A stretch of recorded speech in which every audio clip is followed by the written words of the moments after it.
Hi there, Dan at danliberto.com, and I'm excited to be with you here this fourth video of our MCOM leadership series. And just real quickly, there's a lot of power in going back to those previous videos and the worksheets and identifying areas that maybe need to be shored up a little bit in your mindset and in your character and in your attitude, because identifying those areas that you could grow in, that you could get better at, you can improve on, your results just aren't there. Identifying those areas and then activating a game plan to improve them, that just raises your leadership lid, and it makes you a more effective leader, not just for yourself, but for those around you. And man, there is really some power in that. So having said that, I'm on this journey with you, so I want to hear about your successes. I want to hear about your struggles. Drop me a note at dan@danliberto.com. Now, today what we're going to focus on is priorities. Do you have priorities? And what are they? Well, priorities, if they're your true priorities, they should align with who you are as a person and who you want to be. And if you recall, that is your character, that internal code, that internal set of values that you have, your goals that take you where you want to go and who you want to be. And so, how aligned are you with your character? How aligned are you with your goals? How aligned are you with your vision? Well, today I'm going to challenge you, because there's a way to identify that. And two ways to identify that, actually. One of them is to take an audit of where you spend your money. The Bible says where your treasure is, that's where your heart is. Well, where you spend your money will be a good indication as to whether you're in alignment with your stated priorities or not. The second way you can identify that is take an audit of your time. And I got a tool today that'll help you do just that. John Maxwell says that leaders understand that there's a difference between activity and accomplishment. And so what I want to real quickly do is share with you three categories of time that we work with on a regular basis. And the first one is personal time. And when I say personal time, I'm not talking about time that's non-career or non-job related. I'm not talking about time with your family. If your priority is your family, then personal time is really what I'm talking about. It's reflection. It's going back, it's just one-on-one. You comparing yourself to you, seeing how you did last week, see how you did with your goals, with where you wanted to be, what your results looked like, right? Reflecting on that, identifying where you could have done better, what you can do to do better and improve those results, and then you effectively put that plan into place. You tweak your plan so the following week your results improve. So that's what personal time is. Now, the next category is productive time. And productive time is really where the rubber hits the road. So this is where you generate your results. And like I was saying earlier, maybe your priority is family, and then that's super cool if that's your priority. That's certainly my priority. Well, that's one of the areas that you need to be productive in your productive time. So what are you doing in your productive time with your family? Generating better relationships with your spouse and with your children, or in your business. What that looks like. So productive time is really where you're generating the results. All right. Now, you have personal time, which is reflecting on how to make your productive time more productive. And then you have your productive time, which is actually getting into action and accomplishing those things you want to accomplish. The third category is pointless time.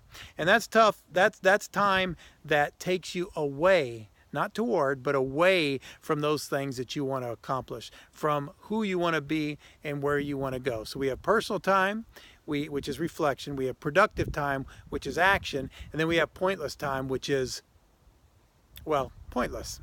Now, like we talked about in the orientation, the most precious resource we have is our time. And so once we spend it, we can never give it back. So it's really important for us to guard that. And so to give you the opportunity to be more focused on your personal and your productive time, I've got a few tips here I'm going to run through very quickly. Number one, You got to have goals. We talked about that at the orientation. We went through a process to generate goals. If you have not finished your goals in a SMART format, I want you to email me at dan@danliberto.com, and I'll help you complete those goals. Without those goals, you have no path. You don't know where you're going. There's a saying that says, if you aim for nothing, you're going to hit it every time. And without goals, that's exactly what you're doing. And they can't be stated goals. They have to be written. They have to be in a calendar, in a planner. They can be on your phone, but they got to be visual so you can see them each and every day, and you can focus on them and visualize where you're going and who you want to become. Second thing is you have to establish the habit where your planner or your calendar or your phone, wherever your goals are, that is your master. You don't make decisions until you consult that, because that's your roadmap. That is basically telling you what you're supposed to be doing and what your priorities are. And so if you do that, then your decisions will remain more focused. So make sure that you have the discipline that you make your calendar your absolute boss. The third thing you can do is take an inventory of what's important to you. And I'm not talking about what's urgent, because urgent and important is different. Urgent is stuff that's not really that important, but because you didn't do it when you were supposed to do it, it's now all of a sudden urgent. All right, so I'm talking about important things that line up with your stated values, your stated priorities, and your stated goals, right? And so identify what those things are. Take an inventory of it. And then here's the deal. If you will focus on the top 20% of those important goals, you will get a return on that, a return on your efforts of 80%, because you're focusing on those things that are absolutely important.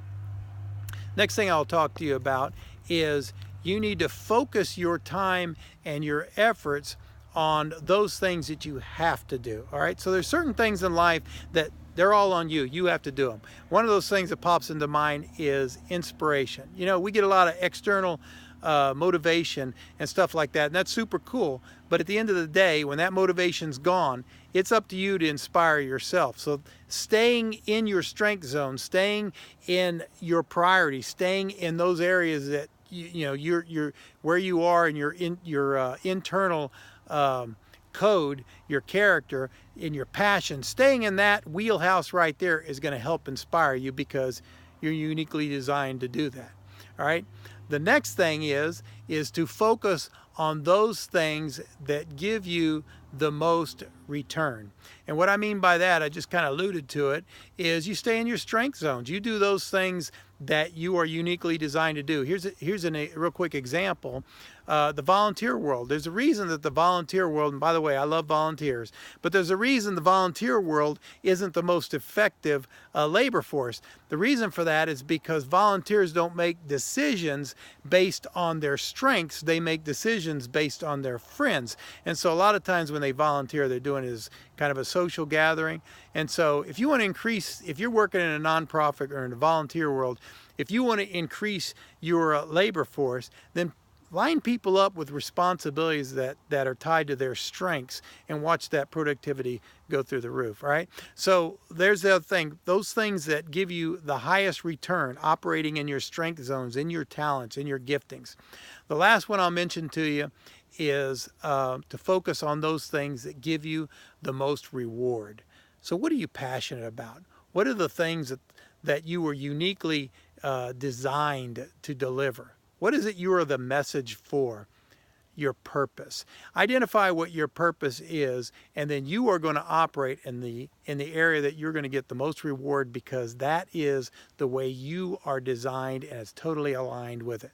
So there's a couple tips. If you will stay in those areas, focus your time and your effort in those areas, then you will stay in alignment with your priorities. Here's the deal, guys. I'll leave you with this.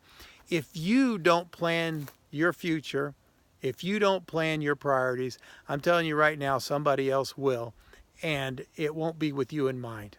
I hope that was helpful. I look forward to seeing you guys on the next video series, or the next video. Until then, you guys have a great day, and